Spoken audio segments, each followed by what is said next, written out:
first. They're not casual slacks. I was going for sort of a yachting off the Cape look, which I think I've nailed. Pulled it off. And secondly, thank you very much for managing expectations for me. That's terrific.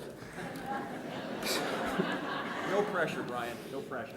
So my topic today is enforcing confidentiality provisions in minutes of settlement. Now, at a typical arbitration, you show up, the parties sit down, you break out, and the arbitrator will try and canvass any interest in settlement. Now, there's lots of reasons you'd want to settle a case. We're not really going to get into that today, but once you do decide to settle, you're going to want to include a confidentiality provision in your minutes of settlement. There's lots of reasons to do that. Some of them are laypersons often confuse a settlement with an admission of liability, which sophisticated employers know it's not. Oftentimes a settlement is just good business. Secondly, and perhaps more important, you're settling sometimes to mitigate risk, and you don't want a precedent out there saying that something's going to go a certain way next time. So as a result, we don't want settlements being made public. So you insert confidentiality clauses in your settlements. Now, there's two recent cases that are perhaps outliers in some way, but show that arbitrators are willing to enforce these settlements. So the first was this Globe and Mail case. The grievor was Jan Wong, who you may remember as a writer in the Globe. She went off on a sick leave, didn't want to come back, and ultimately negotiated a settlement with the Globe and Mail, terminating her employment. Now, here's sort of a pro tip for you, for free. When the grievor is a professional journalist, you're going to want that confidentiality provision in there.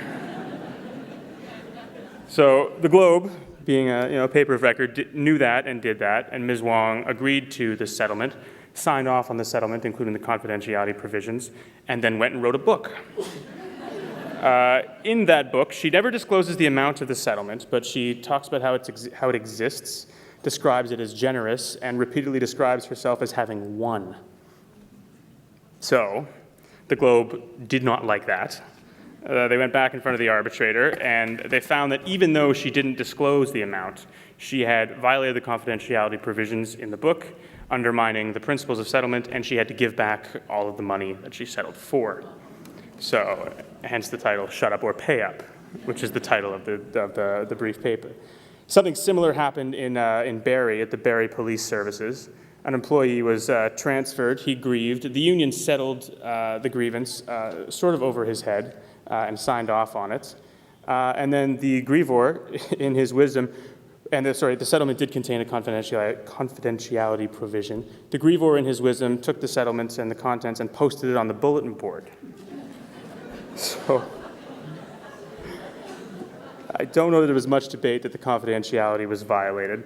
The Barrie Police Services took him back in front of the arbitrator. He, too, had to give back the money from the settlement. So these are real-life situations, but perhaps not everyone is lucky enough to have employees who are so, let's say, bold in how they choose to violate the settlement provisions.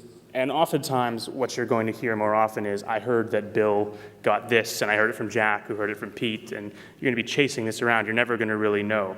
So there's an extent to which it's an evidentiary issue, and how do you prove that this person actually breached the minutes? But if you can prove it, this legal framework certainly would apply. And as I said, you should include it every time, and you should also include in it the consequences of a breach, which should include giving back the settlement of whatever it is. And you include that, you never know when you'll be lucky and the person actually will post it on the bulletin board. And then you've got them. But anyways, thank you very much.